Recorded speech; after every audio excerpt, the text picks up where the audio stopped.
உள்ளவாமா தங்கமயிலு, உள்ளவா, இனிமே நீ தான் என் மருமக அப்படின்னு வந்து ஒரு எதிர்பார்க்காத ஒரு பெரிய ட்விஸ்ட், யாருமே எதிர்பார்க்காத ஒரு சம்பவத்தை நடக்கிறதுக்கான ப்ரெடிக்ஷன் தான் அது. ஸோ இப்போ வந்து பார்த்தீங்க அப்படின்னா வந்து முத்துவேலும் சக்திவேலும் இப்போ கோர்ட்டுக்குள்ளார வந்துட்டு இப்போ என்ன சொல்கிறாங்க அப்படின்னா, என்ன நடந்தாலும் சரி நான் உன்னை வெளில கூட்டு வரேன் தாய், நீ கவலைப்படாத தாய் அப்படின்னு கோமதி கிட்ட சொல்கிறாங்க. கோமதி ஏற்கனவே வந்து நெஞ்சு வலியெல்லாம் வந்து ரொம்ப பதட்டமாகி அது ஒரு பேனிக் அட்டாக் தான் அப்படிங்கிற மாதிரியெல்லாம் வந்து டாக்டர் சொல்லி அவங்கள வந்து இப்போ உள்ளே கூட்டு வந்திருக்காங்க. அப்படியே இந்த பக்கம் என்ன நடந்தாலும் சரி அந்த சக்திவேலுக்கெல்லாம் வந்து அவங்கள பார்த்தா ஆகாதியா, நீ ஒன்றும் கவலைப்படாதையா, அவனுங்க ஹெல்ப் பண்ணுற மாதிரி ஹெல்ப் பண்ணி காலை வாரி விட்டுருவாங்க அப்படின்னு வந்து பாக்கியம் மாணிக்கத்துக்கிட்ட சொல்லிட்டு இருக்காங்க. இதில் வேற அங்கே தங்கமயிலும் வேற வந்துட்டாங்க. வந்ததுக்கு அப்புறமா இன்னைக்கு வந்து பார்த்தீங்க அப்படின்னா வந்து பெயில் ஹியரிங் தான் அப்படிங்கிற மாதிரி சொல்லியாச்சு. அதாவது வந்து இவங்களுக்கு இப்போ ஜாமீன் கொடுக்கலாமா வேணாமா அப்படின்னு பேசுறதுக்கு மட்டும்தான் இந்த விஷயமே அப்படின்னு உள்ளார கூட்டு போனதுக்கு அப்புறமா வந்து பார்த்தீங்கன்னா, என் பிள்ளைய கொடுமைப்படுத்தி என் பிள்ளைய கஷ்டப்படுத்தி எல்லாமே காயப்படுத்தினாங்க, என் பிள்ளை வயிற்று இருக்க கரு களையிறதுக்கும் அவங்க தான் காரணம், வரதட்சணை கொடுமைப்படுத்தினாங்க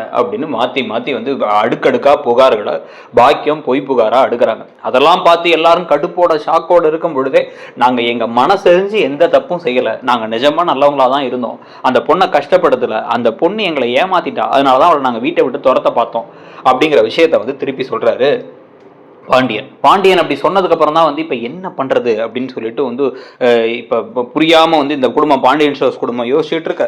இப்பதான் வந்து அதிரடியான ஒரு திருப்பத்தை முத்துவேல் சக்திவேல் பண்றாங்க. ஆனா அதை பண்ணியும் இன்னொரு சம்பவம் ஒண்ணு வேற வழி இல்லாம நடக்குது. அதுதான் தங்கமயில் ரிட்டர்ன்ஸ். ஸோ இப்போ வந்து பாத்தீங்க அப்படின்னா, முதல்ல இப்போ முத்துவேல் திருப்பி சாட்சியாக நான் வரேன், நான் பக்கத்து வீட்டில் தான் இருக்கேன், எனக்கும் என் தங்கச்சி வீட்டுக்கும் வந்து அவ்வளோ பெரிய பகை இருக்குது, எல்லாத்துக்குமே அது தெரியும். ஆனாலுமே நாங்கள் பக்கத்து வீட்டில் இருந்து பார்த்த வரைக்கும் அந்த பொண்ணு ஒரு நாள் கூட கஷ்டப்பட்ட மாதிரியோ காயப்பட்ட மாதிரியோ பார்க்கல. இந்த குடும்பம் தான், இந்த பொண்ணோட குடும்பம் தான் நிறைய பொய்களை சொல்லியிருக்காங்க. அது மட்டும் இல்லாமல் வந்து எங்கள் வீட்டு மாப்பிள்ளையான பாண்டியன் அந்த மாதிரி பண்ணக்கூடிய ஆள் ஒருத்தர் கிடையாது. நாங்கள் வந்து அஷூரன்ஸ் கொடுக்குறோம், அதாவது இந்த ஜாமீனுக்கு வந்து நாங்களும் கேரண்டி கையெழுத்துலாம் வேணாம் போடனா கூட போடுறோம், ஜாமீனுக்கான முன்பணம் என்னவோ அந்த முன்பணத்தை கட்டிடுறோம், ஆனால் அவங்கள வந்து இப்போ வெளில விடுங்க, அவங்க உள்ள இருந்து கஷ்டப்பட வேண்டிய அவசியம் இல்லை, விசாரிச்சு ஒரு தீர்வுக்கு வரட்டும் அப்படின்னு சொன்னதுக்கு அப்புறமா பெயிலுக்கு ஓகேன்னு சொல்லிடுறாங்க. பெயிலுக்கு ஓகேன்னு சொன்னதுக்கு அப்புறம் தான் அப்படியே பாக்கிய முகத்துல அப்படியே எள்ளும் கொள்ளும் வெடிக்குது, அப்படியே கோவமா ஆத்திரமா இருக்காங்க. ஆனா இவனுங்க எல்லாருமே இங்க இருந்து இவங்க எல்லாருமே அவங்கள கோவமா பாக்குறாங்க. சரவணெல்லாம் வந்து என்ன நடக்கும்னு பாரு அப்படிங்கிற மாதிரி கோவமா பேசுறாரு. ஆனா அவருடைய கோவம் எல்லாம் கடைசியில வீணா போற மாதிரி ஒரு சம்பவம் தான் நடக்க போகுது. ஸோ வெளியே வந்ததுக்கு அப்புறமா பாண்டியன் டக்குன்னு வந்து முத்துவேல் கையெல்லாம் பிடிச்சி, நீ என் குடும்பத்தையே காப்பாத்திட்ட, எவ்வளோ பகை இருந்தாலும் நான் இந்த விஷயத்த பண்ணிருப்பானான்னு தெரியல அப்படிங்கும் பொழுது, நீ வளர்த்த பொண்ணு அரசி எங்க வீட்டு பையன் குமரவேல் கஷ்டப்படக்கூடாதுங்கிறதுக்காக அவன் தப்பே செஞ்சிருந்தா கூட வந்து சாட்சி சொன்னாங்க, அந்த அளவுக்கு நல்லா தான் நீ வளர்த்துருக்க, நமக்குள்ளார 1000 பகை இருக்கலாம், பிரச்சனை இருக்கலாம், ஆனா அதுக்காக யாரோ ஒருத்தவங்க உள்ளார வந்து என் தங்கச்சியை என் பொண்ணை உள்ளார வைக்கிறதையும் நான் விரும்ப மாட்டேன், நான் செய்யவும் விட மாட்டேன், என்ன இருந்தாலும் ஏன் ரத்தம் தானே அப்படின்னு முத்துவேலும் சொல்லிடுறாரு. சொல்லிட்டு ஆனா அதுக்காக நம்ம எல்லாம் இப்படி ஒட்டிக்கிட்டு உறவாடணும் அப்படிங்கிறதுலாம் இல்லை, என்னால் வந்து அதை ஏற்றுக்கவும் முடியாது டக்குன்னு. அதாவது நடக்கும் போது நடக்கட்டும், ஆனா வந்து உனக்கு இனிமேல் இந்த கஷ்டம் வந்தால் நாங்கள் நிற்போங்கிறது தான் முக்கியமான விஷயம் அப்படின்னு வந்து அவர் கிளம்பி வந்துடுறாரு.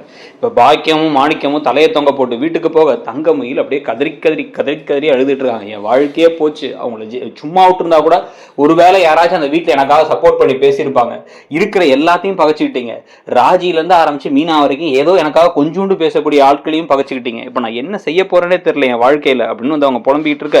அம்மா ஏதாச்சும் செய்கிற மயிலுன்னு இவங்களும் பேசிக்கிட்டு இருக்காங்க. பேசிக்கிட்டு இருக்கும் பொழுதுதான் வந்து அவங்களுக்கு திருப்பி தோணி திருப்பி ஸ்டேஷனுக்கு போயிட்டு அவங்க இப்படி வந்து இவ்வளோ புகார் கொடுத்தாங்க எல்லாம் பண்ணாங்க, இப்போ ஜாமீனில் தானே இருக்காங்க, கேஸ் ஒன்றும் முடியலையே அப்படின்னா, கேஸ் எல்லாம் என்ன முடியல, ஆனால் ப்ராப்பரான ஆதாரம் வேணும். அவங்க தெளிவாக சொல்கிறாங்க, பத்திரிகையில் வந்து நீங்கள் தான் வந்து இப்போ எம்ஏன்னு போட்டிருந்துருக்கீங்க அப்படின்னு சொல்கிறாங்க. ஆனால் அந்த பொண்ணு உங்கள் பொண்ணு எம்ஏ படிக்கல, அதை நீங்களே ஒத்துக்கிட்டீங்க என்கிட்ட. அதே மாதிரி அந்த பொண்ணுக்கு வந்து வயசு ஜாஸ்திங்கிறது அவங்களுக்கு தெரியாதுன்னு சொல்கிறாங்க. நீங்கள் அவங்க சைடில் அவங்க கொடுமைப்படுத்துனதுக்கு ஏதாச்சும் வந்து உங்களுக்கு ஒரு ஆதாரம் ஏதாச்சும் இருந்தால் அந்த ஆதாரத்தை சொல்லுங்கள் அப்படின்னு சொன்ன உடனே தான் பாக்கியம் டக்குன்னு அதிரடியாக வந்து ஒரு விஷயத்த பண்ணுறாங்க. இப்போ என் பொண்ணு வேணான்ட்டாங்க, டிவோர்ஸ் நோட்டீஸ் அனுப்பிட்டாங்க, அவங்களுக்கு ஜாமீன் கிடச்சிருச்சுல்ல, உடனடியா எனக்கு நான் என் பொண்ணுக்கு போட்ட நகையெல்லாம் திருப்பி கொடுக்க சொல்லுங்க, 80 பவுன் போட்டிருக்கேன் நான், அதுக்கு மேலேயே வேணும் நாங்க, அந்த நகையெல்லாம் திருப்பி கொடுக்க சொல்லுங்க அப்படிங்க. உடனே இந்த குடும்பமும் கோவமா கிளம்பி போய் பேங்க்ல இருந்து எடுத்து கொடுத்துட்றாங்க. பாண்டியன் குடும்பத்தை கூப்பிட்டு முதல்ல நகையெல்லாம் எடுத்து கொடுக்க சொல்றாங்க. அப்படின்னா எடுத்து வர பாக்குறாங்க. எடுத்து வரும்போது பார்த்தா அந்த நகையெல்லாம் கருத்து இருக்கு. இங்க வந்து ஓபன் பண்ணோம், என்ன நான் போட்ட தங்க நகையெல்லாம் எங்க அப்படின்னு பாக்கியம் கேட்க, நீங்க எங்க தங்க நகை போட்டீங்க, நீங்க போட்டதெல்லாம் கவரிங் தானே இப்ப மீனாவும் ராஜியும் பேசுறாங்க. பேசும்பொழுது உடனே வந்து என்னம்மா சொல்ற, ஓ நீங்க தான் வித்துட்டீங்களா, இதுக்கு ஒரு கேஸ் போடுங்க, என் நகையெல்லாம் வந்து தொலைச்சிட்டாங்க திருடிட்டாங்கன்னு சொல்லி கேஸ் போடுங்க அப்படின்னு வந்து இவங்க பேசும்பொழுதே வந்து குழப்பமாயிடுது. என்ன சொல்றாங்க, என்ன நடந்துச்சு அப்படின்னா, இவங்க கவரிங் தான் மாமா போட்டிருக்காங்க, எங்களுக்கே தெரியும், ஆனால் நாங்கள் சொல்லாம விட்டோம் அப்படிங்கும் போது, அடா லூசுங்களா அப்படின்னு எல்லாரும் மாற்றி மாற்றி திட்டிகிட்டு இருக்கும் போது இதையே யூஸ் பண்ணி இப்போ ஒன்று பணத்தை கொடுக்க சொல்லுங்க, இல்லை நான் கேஸ் எல்லாம் வாபஸ் வாங்க மாட்டேன். இதுலேயே தெளிவாக தெரியுதா, என் பொண்ணுக்கு நான் போட்ட நகையை கொண்டு போய் இவங்க பேங்க் லாக்கரில் வச்சு அதில் நகையெல்லாம் வந்து கருத்து போச்சு, அந்த நகையெல்லாம் வந்து கவரிங் நகை அப்படிங்கிறாங்கன்னா இவங்க எவ்வளோ பெரிய தில்லாலங்கடின்னு தெரியுதா. இதையும் சேர்த்துக்குங்க கூட, எனக்கு என் நகையை ஏமாத்திட்டாங்க, என் பொண்ணையும் கஷ்டப்படுத்திட்டாங்க, அதனால வந்து இந்த கேஸை நான் வாபஸ் வாங்க மாட்டேங்கிறாங்க. இப்போதான் வந்து அவங்க என்ன சொல்றாங்க அப்படின்னா வந்து திருப்பி இந்த கேஸ் இப்படியே போச்சு, நகை விஷயம் அது இதுன்னு புதுசாக அவங்க ஏதாச்சும் சொன்னாங்கன்னா எனக்கே அவங்க சொல்றது பொய்ன்னு தெரியுது மிஸ்டர் பாண்டியன். ஆனால் வந்து இப்படியே இது போச்சு அப்படின்னா நீங்கள் திருப்பி ஜெயிலுக்கு போக வேண்டிய நிலைமை வரலாம். ஏன்னா வந்து சட்டத்தின்படி வரதட்சணை ஒரு மிகப்பெரிய கொடுமை. இவங்க இந்த மாதிரி அதில் இருக்க சில ஓட்டைகளை இவங்க பயன்படுத்திக்கிறாங்க. நிறைய பேர் உண்மையாக ரொம்ப பாதிக்கப்படுறாங்க. அதில் இந்த 1-2 பேர் இந்த மாதிரி ஏமாத்துற வேலையும் நடக்குது. அதனால நீங்கள் பார்த்து யோசிச்சு முடிவெடுங்க.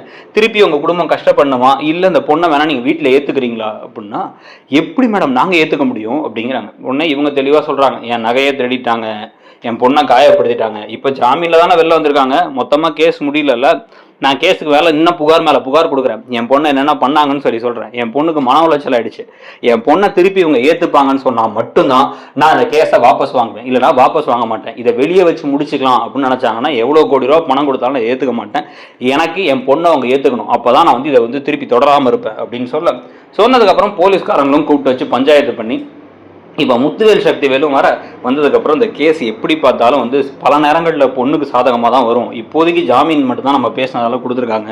ஆனால் இதுக்கு மேலே ஏதாச்சும் ஒன்று நடக்கணும் அப்படின்னா வேறு வழி இல்லை, நீ இந்த கேஸை இந்த பொண்ணை வீட்டில் ஏற்றுக்கிறதா பெட்டர் பாண்டியா அப்படின்னு சொன்னதுக்கப்புறமா பாண்டியனுக்கும் வேற வழியே இல்லாமல் சரி வாங்கன்னு கையெழுத்து போட்டு கொடுத்து, ஏன்னா திருப்பி நம்ம குடும்பம் கஷ்டப்படக்கூடாது, வீட்டுக்கு வந்துடக்கூடாது அப்படிங்கிறத சரவணனுமே வந்து அப்பா நான் அவ கூட வாழ்ந்துக்கிறேன்ப்பா, அவ கூட வாழாட்டி கூட அந்த வீட்டில் இருந்துக்கணும்ப்பா, அம்மா எனக்காக கஷ்டப்படுறத வீட்டு பிள்ளைங்க கஷ்டப்படுறத என்னால் பார்க்க முடியலப்பா அப்படின்னு கையெழுத்து போட வேற வழியே இல்லாமல் வேண்டா வெறுப்போட இப்போ தங்கமயில் திருப்பி இந்த வீட்டுக்கு வர மாதிரி நடக்க போதா, வந்ததுக்கப்புறம் தங்கமயில் என்னென்னலாம் செஞ்சு அவங்க மனத்தை இடம் பிடிக்க போகிறாங்க அப்படின்னு இந்த கதையை கொண்டு போக போகிறாங்களா அப்படிங்கிறத பார்க்கணும். ஸோ புது குடும்பப்படி இப்போதைக்கு பெயிலில் வந்திருக்காங்க, அதுவும் சக்திவேல் முத்துவேல் சொல்லி, அதை பற்றியும் நீங்கள் என்ன நினைக்கிறீங்க? இப்போ திருப்பி தங்கமயிலை வீட்டுக்கு கொண்டு வரதுக்கு இந்த மாதிரி தான் ஒரு பஞ்சாயத்து பண்ணி சேர்த்துருவாங்கன்னு நினைக்கிறீங்களா? இந்த ப்ரெடிக்ஷனை பற்றி உங்களுடைய கருத்து என்னங்கிறத சொல்லுங்கள். என்ன நடந்தாலும் தங்கமயில் இவ்வளோ நடந்ததுக்கப்புறம் இந்த வீட்டுக்கு வரக்கூடாது, அவங்க வந்து அவங்க அம்மா அப்பா சொன்னதை கேட்டு எவ்வளோ ஒரு விஷயங்களை பண்ணிட்டாங்க, இவங்களை அதை வீட்டில் சேர்த்துக்க கூடாதுன்னு நிறைய பேர் சொல்கிறாங்க. அதில் நீங்களும் ஒரு ஆளா அப்படிங்கிறத சொல்லுங்க. அதே மாதிரி வந்து பாத்தீங்க அப்படின்னா இந்த கதையில இப்ப இதுக்கப்புறம் என்ன மாதிரி ஒரு திருப்பம் நடந்தா நல்லா இருக்குங்கிறத சொல்லிட்டு, உங்களை பொறுத்த வரைக்கும் நீங்க இப்ப பாக்குற சீரியல்ல எந்த சீரியல் பெட்டரா இருக்கு, ஐயனார் துணை, சிறகடிக்காசை, மகாநதி, இதுக்கான ப்ரெடிக்ஷன்ஸும் நம்ம சேனல் அடிக்கடி போட்டுட்டு இருக்கோம், அதையும் பாருங்க. நம்ம சேனல்ல ஒருவேளை சப்ஸ்கிரைப் பண்ணல அப்படின்னா சப்ஸ்கிரைப் பண்ணிட்டு உங்களுடைய கருத்துக்களை கமெண்ட் செக்ஷன்ல தெரிவிங்க. நம்மளுடைய மெம்பர்ஷிப்ஸும் இருக்கு, வேணா பிடிச்சா ஜாயின் பண்ணிக்கோங்க. இடம் பொருள் நவ் அப்படிங்கிற நம்மளோட இன்னொரு சேனல்ல ரிவ்யூ, அதுக்கப்புறமா வந்து ஃபேஸ் வீடியோஸ், அப்புறம் ஷார்ட்ஸ் இதெல்லாம் வரும்.